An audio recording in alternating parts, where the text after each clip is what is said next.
जो मद वाला हो, जिसने कोई नशा कर रखा हो, नशे में चूर है, शराब पी के गालियां दे रहा है, उसको मारने में आप बतलाइए आपकी वीरता कहलाएगी?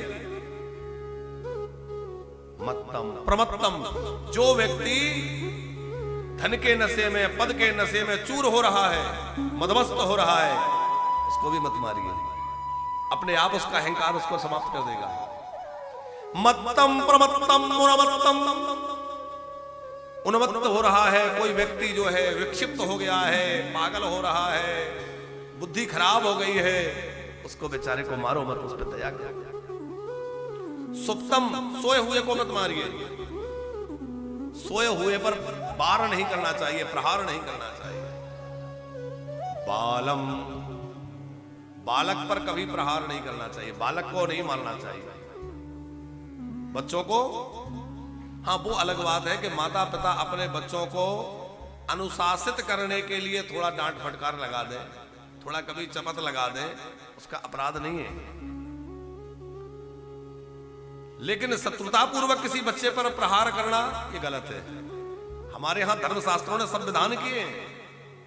हमारे धर्मशास्त्र कहते हैं कि बच्चे को 5 वर्ष की अवस्था तक खूब लाड़ प्यार दुलार दो, और जैसे ही 5 वर्ष से थोड़ा ऊपर हो जाए ना, तो 5 वर्ष से ऊपर होते ही 6 वर्ष से लेके 15 वर्ष की उम्र तक कड़े अनुशासन में रखो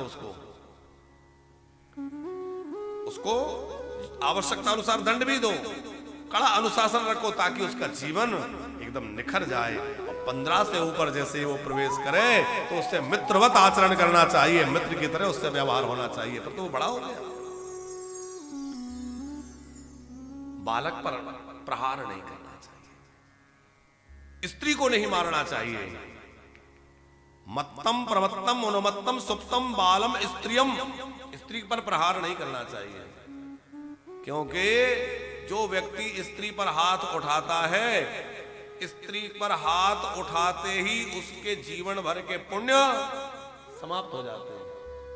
गुरुजी कहते हैं, शास्त्र की बात है, स्त्री पर प्रहार करने से उसके पुण्य क्षीण हो जाते हैं, नष्ट हो जाते हैं। इसलिए स्त्री पर कभी प्रहार ना करें। इसीलिए तो श्री कृष्ण जो है पूतना को मारने में बहुत सोच रहे थे कि आखिर स्त्री है, मारूं कि नहीं, फिर सोचा ये स्त्री नहीं है, ये तो राक्षसी है, और फिर कृष्ण ने मारा नहीं, उसको तारा है अपने धाम में भेज दिया। जड़म, जिसकी बुद्धि जड़ हो गई है, बुद्धि खराब हो गई, उसको भी नहीं मारना चाहिए। प्रपन्नम, माने किसी ने आपके पैर पकड़ लिए, शरण में आ गया, उसको भी पर मत मारिए। वो कितना भी दुष्ट हो, कितना भी बुरा हो, कितना भी कुछ हो, पर जिसने आपके पैर पकड़ लिए, चरण में आ गया, शरणागत का फिर मरण नहीं होता। विरथम, जिसका रथ छिन गया, जो रथ विहीन हो गया, योद्धा जब युद्ध करते रथ पर तो रथ विहीन हो गया, अब व्याकुल हो रहा है, उस पर प्रहार नहीं करना। भीतम माने डरा हुआ, जो डरा हुआ है उसको नहीं मारना चाहिए।